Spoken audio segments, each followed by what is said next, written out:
Thank you for joining me here at FOODMood. Today we're here with my friend Melanie Kreutzer, who is the founder of Sambhav Switzerland, and she's going to talk to us today about how you can buy fabulously delicious coffee and help the people of Gorkha, Nepal be self-sustainable. She has more information than we can possibly fit into a short period, but we will promise to highlight the best bits for you. Melanie, thank you for joining us today. Thank you very much for having me here. We're delighted. So let's start the interview part, Melanie, okay? So tell me, what decision have you taken? The decision about my path, I took the decision to go for Sambhav, the project, and everything that goes together with it. And my long-term goal with it is to see if it's possible. I believe it's possible, so I want to do that, to bring those people how to say in English, independence, that they become independent and not dependent on donations. So, Okay, and that's the coffee, actually. The coffee is a big part of it. In fact. So tell me about the coffee. How did the coffee get started? Coffee got started because exactly this thought, and the other reason is I'm a coffee lover. So every time I travel, I buy some local coffee from everywhere, and I did that from Nepal, of course, always. And the coffee is great, and I got to know that they have really good coffee from the higher altitude, which is now a big demand for. But the roasting is not yet on the peak, the roasting in Nepal. So, well, that was some years before. And then when we did those house projects, there was a moment, a family. What is a house project, Melanie? The house project is after the earthquake. Okay. In 2015, when Sambhav Switzerland started, I created the Sambhav Switzerland officially. The house project was the first project I set up to rebuild the houses, because those people were living in shelters and they were not protected neither in summer for monsoon nor in winter for the cold. So, and as they have no money, you know, they are living. They grow their food, eat it, and that's it. So they have no chance to rebuild their houses. So I set up that house project, and first we did one house by another every year, and then suddenly I was lucky to get some big funds, and we could build, I guess it was 24 houses at once. Define lucky. Did someone just knock on your door, or what happened? No, the lucky thing was that actually someone almost like knocked on my door, and he said, "Hey, what you do, those projects are really different and great." And he knew about fundraising. I didn't know about fundraising. And I started to do it with an event, you know, just do an event, tell the people, and then see what money comes in. And I raised 15,000 on that one day. And that, you know, that was I had no fundraising experience. And then that guy comes a year later or so when things picked up a little bit. And then he said, yeah, the way I do it and my cooperation, my partnership with Prem in Nepal is so different to all other projects. I should send out proposals to big foundations who give money. Solely in Switzerland? Yeah, Switzerland and Liechtenstein. In Liechtenstein, okay. Yeah. And who is Prem? Prem is my partner in Nepal. He is. I met him 13 years ago when I went my first time to Nepal for climbing. I'm a mountaineer, so I went for climbing. That's a big dream, you know, once to the Himalayas for climbing. I did that, and he happened to be the organizer of my tour. It's a bit like a fairy tale, but it's how it happened. And he organized, and I really fell in love with the Himalayas, and I went back every year since then for expeditions. And doing an expedition, you need some time. So I stayed there. I got to know him better. And then I learned from him that he has a dream. I mean, I met his family, and I became very close to Nepal, the people, everything, the mountains especially. And I got to know his dream was to bring the possibility of going to school for the children where he grew up. because 15 years ago they didn't go to school. Not all, most, I mean, maybe 5%, and not the rest. So yeah, that's how it started. And then I said from the first moment, let me support you. And it was all in a small scale. We did, you know, a small little project, but with big effects. And especially it was education. The target was education and rebuilding some schools, always government schools. So after rebuilding it, which was not so expensive, the government would take over. Great. So you had a partnership as well with the local administration. Yeah, exactly. And we had no running costs to cover. So the project, okay, done. And then it goes on by itself. And that went great. And then and we did water projects and education projects. And then earthquake in 2015. And everything changed. So the epicenter of the big earthquake was right 70 kilometers away from that village. We work. What is the name of the village you work with? The first one is Ratmate. It's a very small village. You can find it in Google Earth now. But Arugat is the village close by, which is a bit bigger. It's in the state of Gorkha. Okay. Between Everest and Annapurna, you can say, in a wider range. Yeah. Okay. And tell me, the coffee. You bought a coffee. You like the coffee. Yeah. But what was can you remember the spark to approach the farmers? Can you tell me about the that? Spark? Yeah, I got a bit lost there. The spark was when I built the 24 houses, or what, for the victims of the earthquake. A family came to me when I visited there when all the houses were finished, and they came and they said, "Oh, do you also build a house for us?" And you know, building 24 houses is a lot. It's a lot of money, but there are thousands of families having no house. And I'm looking into their eyes, and I try, you know. I have goosebumps. But I mean, they don't know. They think I'm Swiss. I have the money, you know. For them, Switzerland is the highest in the world, you know. And they don't. I mean, they are farmers. They have internet, but not really. They haven't been to Kathmandu. They don't even know what the capital is of their own country. So Switzerland, you know, they knew that, wow, and people must be so rich there. Then I come and build the houses. Of course, they think I'm just having the money. So when they said that, I was like, I try, you know, I really try. And that was the spark. Then I in that evening, I was in my tent, and I think, how can I do it? I mean, I'm very positive thinking, and I'm sure I can build more houses. Who gets a house? They decide themselves. So I never decide who gets the house. That was a question I had. So that's really important, because that could be dangerous. That's very dangerous. And that's why Prem is, you know, with him, I mean, that's all, he can see that beforehand, you know. He grew up there. We know the people, we know the culture, how they work. And so we build up a committee with you know, the eldest and the so you have a real community participation as well. Yes, yeah, we are everybody's involved, everybody. And in the beginning was Rapmate, one village, and then Kudule and Mambo. I mean, now it's a whole area. It's the latest project we do is whole Gorkha. That's the whole state, you know. But we are focused. All from one night in your tent. Yes, actually, yes.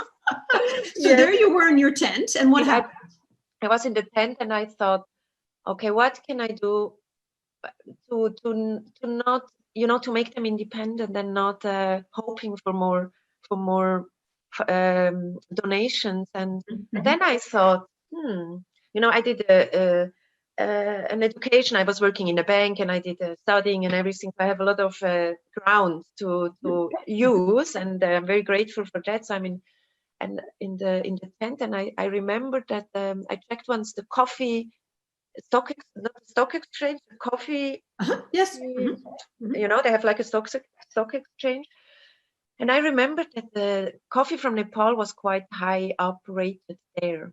And then I thought, let's ask them if they would like to grow coffee. And then I love coffee, so I might be able to sell it in Switzerland, you know. And then it goes on by itself. Absolutely. So we asked them, would you like to grow coffee? And then Prem was talking with them, and we had to make sure that, I mean, they immediately say, yeah, of course, and but we had to make sure that they keep up their self, how you say, when you grow your own food for sustenance, that they're sustainable. Yeah, self-sustainable, exactly. You have to make sure you have to keep that, because then they ask, then you bring us the rice. They only eat rice, the rice is their staple food, and I said, no, you have to keep doing your rice, right. Just on top, can you do coffee? Right.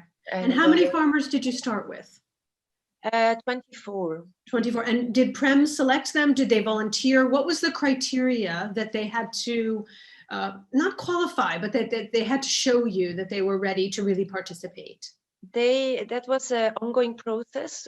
First of all, it was the space. They needed the space.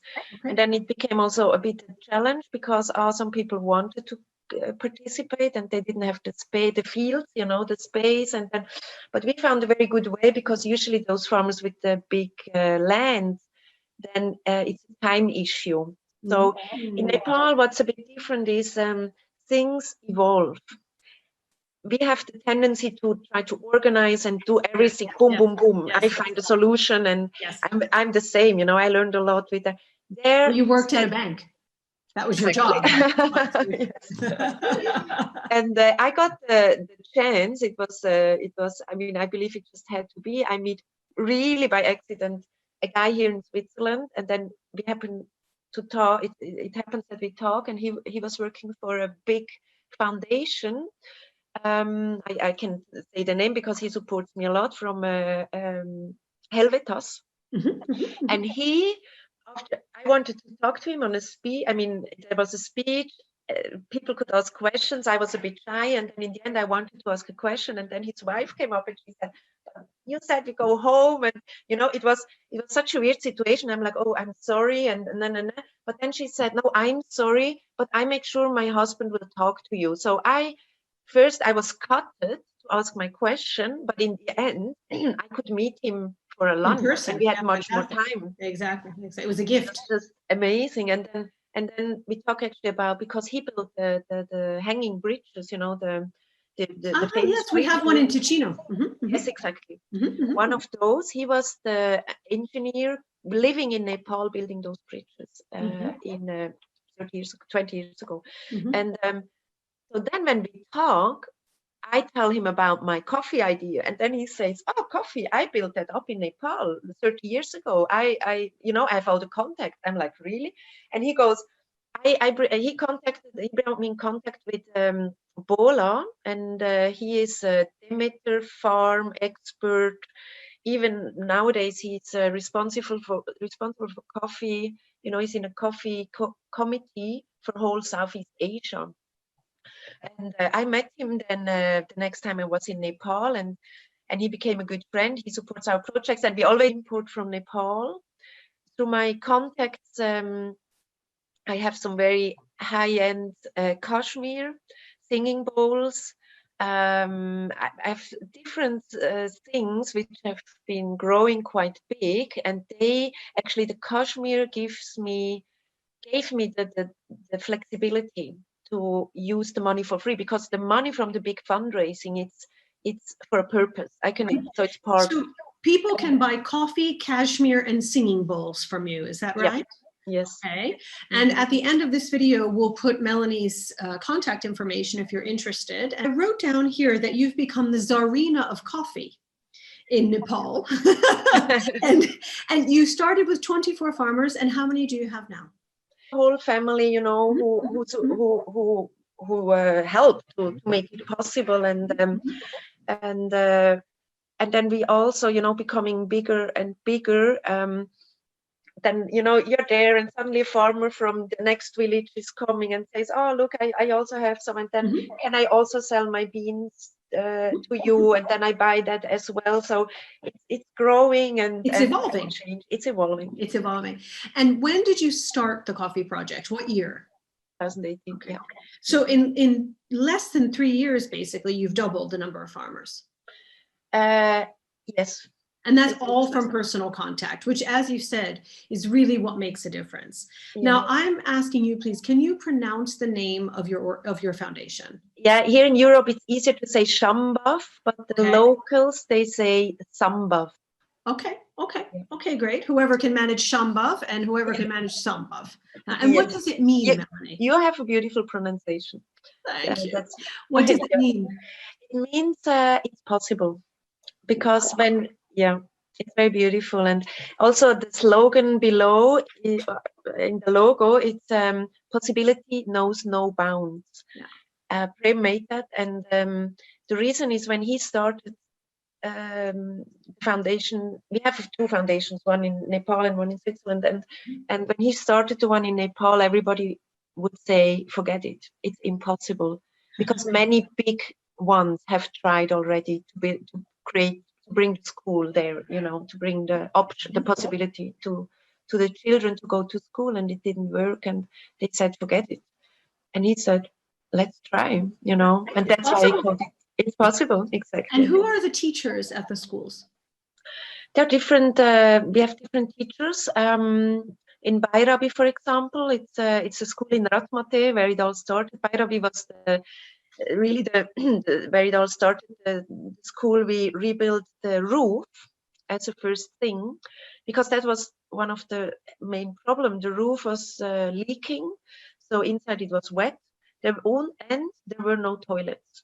Okay. In the end, like 15 years ago, you had to tell the farmers, hey, send your child to school because it's important.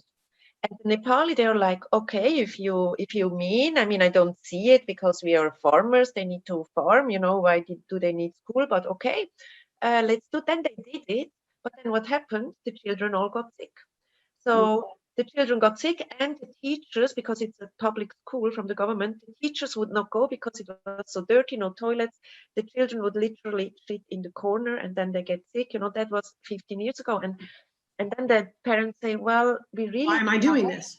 But why, my child now is always sick, and we don't have a health, anything, they have nothing for the health, for the healthcare.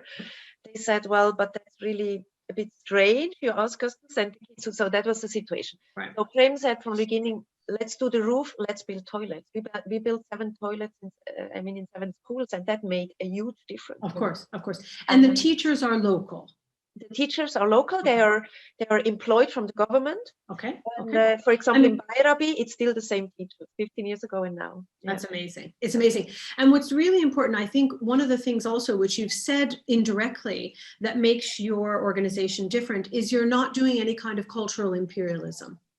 And this is one of the reasons I think very often foundations have a shaky way, and the ones that I've seen succeed in my brief career are the ones that are really tied to the local community and don't try to impose, we do it this way, so you have to do it this way. Especially as you said, the farmers were saying, well, why would I send my children to school if they're getting ill, if, what benefit is for them? However, if the teachers are local and you're working with Prem, who is obviously tied to the community and himself graduated from a university in Nepal, I think it makes a really important difference. Yeah. He grew up in that village. He went to Bairabi, and then he had the chance, his parents could sell some land and he could go to a different school for higher education, and then he's just a smart guy. He made his way, and that's how it happened.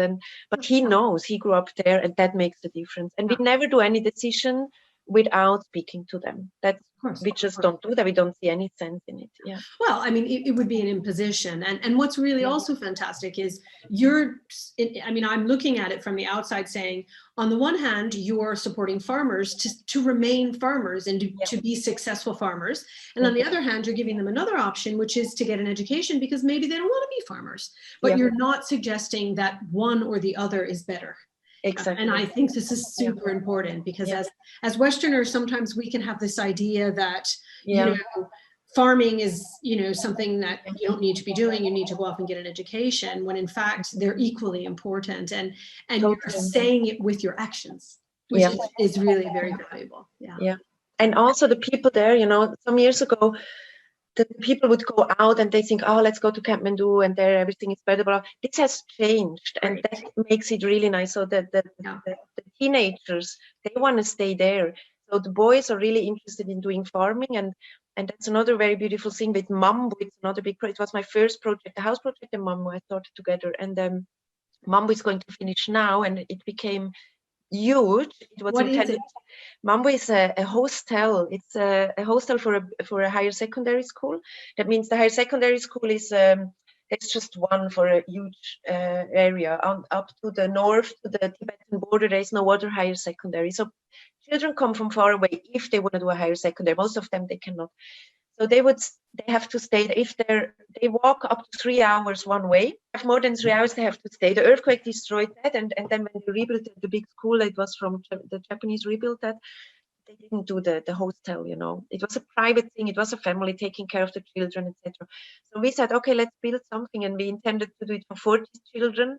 Then, while doing that, the school was rebuilt. The government suddenly saw, things are going on. That's very beautiful, you know. When the government sees things are moving, then they also help, you know, financially. And then the locals asked us if we could do for more. We doubled for 80 children. And then when we did that, the government came and said, okay, if you're doing this, then the teachers would work on their curriculum and everything, and then we doubled even another time. It's for 160 children now, and it's going to finish this next week. Next week it's going to finish. It became huge, you know. 40 children, it's like, yeah, they eat somewhere. Now we had to do a big kitchen, a big eating place, 160 children. Industrial, yeah. Industrial, yeah. But all together came to a point that the government now, 1.5 years ago, because of this, gave the college to Mambu school. So the higher secondary became a college, and education they do is the farming, I mean the agriculture. So they can study agriculture there. And the coffee was then also, you know, I work now with the locals of the school, that we create a nursery of coffee in Mambu College. And this all started with that. It's an evolution. It's so beautiful. Yeah. I mean, it's really I think the original definition of grassroots, the idea that you don't have a singular project, that the projects build upon each other and they become interdependent. And then, as you say, eventually they won't need you anymore. Maybe it'll be 5 years, maybe, but the idea is for Melanie to not have to do that anymore. Exactly. And this is really, I think, as you said from the beginning, one of the things that makes a huge difference, because we can see, I mean, I was a United States Peace Corps volunteer, and one of the things they really taught us was your job is to not need to have to be there anymore. Yeah. Your job is not to go there and we need to send a new volunteer next time and next time. It's hopefully, particularly because I was involved in NGO development. So the idea was you give them their legs, they stand up and off they go. And I think sometimes we forget that, because either we love the project or we love the region or we love the people. And, you know, you're using the word evolution is both a description of the society in which you're operating, and also, it seems to me, in extrapolation, of your own concept of how you live your life. I was a banker. I learned all these things as a banker, and now I can apply those things in different places. And if we look at it, it's really, you know, we both live in Switzerland, which is a rather static place in some ways, because Switzerland is a very stable place and people are very accustomed to a certain lifestyle. And until very recently, people had the same job for a large portion of their life, if not their whole life. Where I mean, originally from the US, where this has been 30 years, it hasn't operated like this.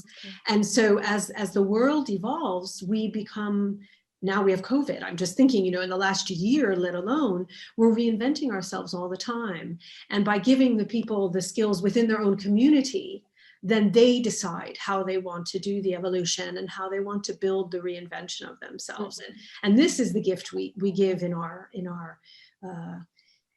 journey. Yeah. This is really, it makes Sambhav something really special. Yeah. Wow. Well, and it's all started with a cup of coffee. Yes, me being a coffee. And it's really funny because not knowing, I started the blog post before you and I spoke.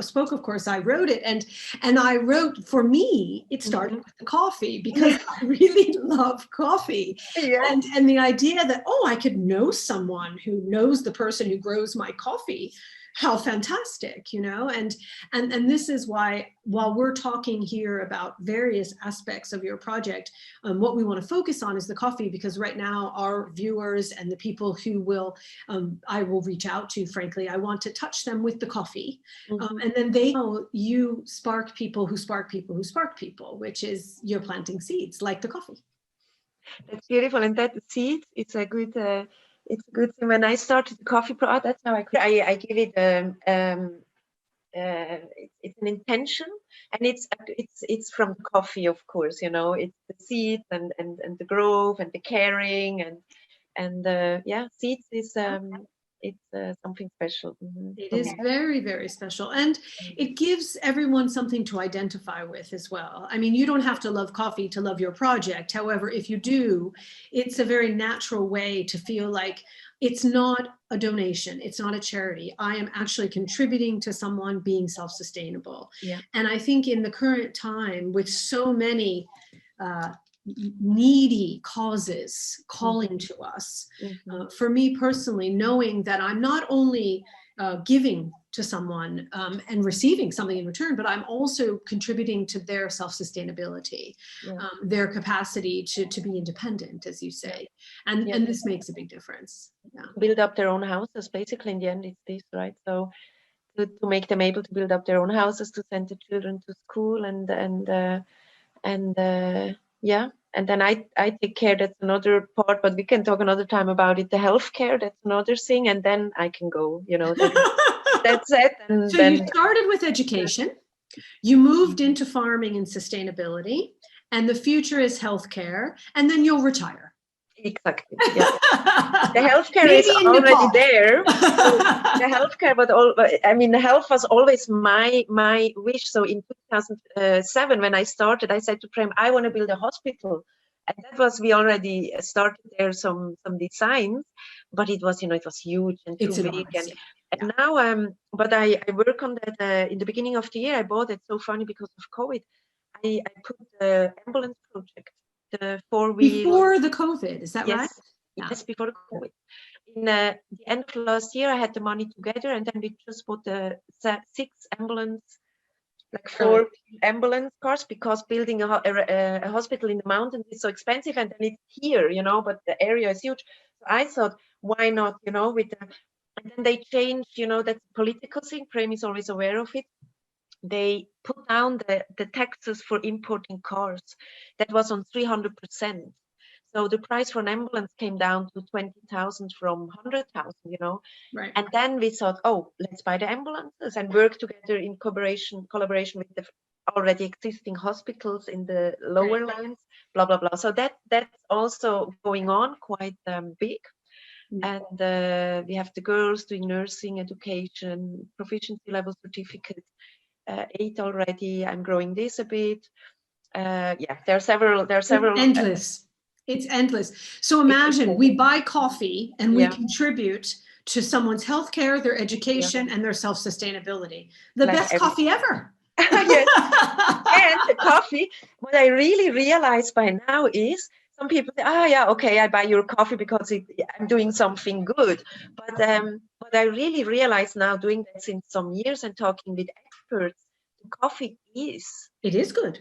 Really good. Absolutely. I agree. I drank it. Yeah. Yes, absolutely. I used to say, for me, it's the best, of course, because the whole story, I mean, I import it myself. I carry it. I carry the tons of coffee myself. So, of course, it's the best for me. But that has no real meaning, you know.